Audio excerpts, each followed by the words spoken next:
Ada you be Hausa Igbo ko Yoruba. Abin kana ji.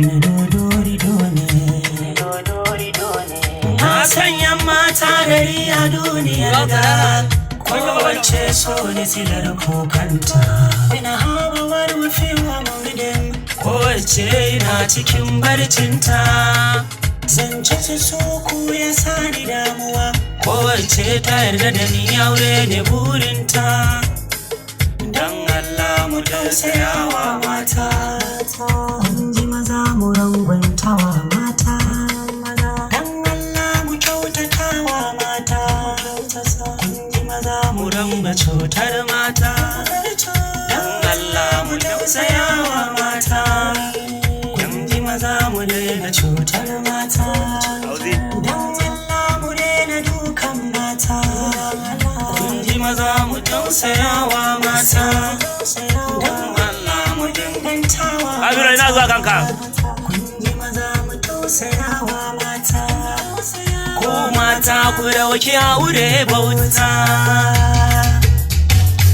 Ya maza ce na daina yin kuka, wai ya za ce na daina tunani.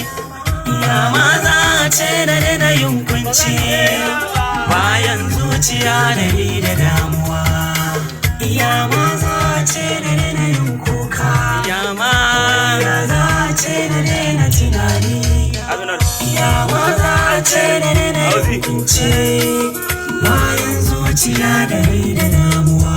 Tunanina yayi daban da naka, yan uwa mu bar rayin mata. Mata iyayenmu ne su, yan uwa mu bar rayin mata. Mata iyayenmu ne su, yan uwa mu bar rayin mata. Mata iyayenmu ne su, Hausa Igbo ko ma Yoruba. Rakuran mu ya maza ce na yin kuka, ya maza ce na daina tunani. Ya maza ce na daina yin kunci, bayan zuciya da ni da damuwa. Ya maza ce na daina yin kuka, Ara musu Breaker Studio da wana. Ya maza ce na daina yin kunci, bayan zuciya da ni da damuwa. Ya maza ce na daina yin kuka, wai ya za ce na daina tunani.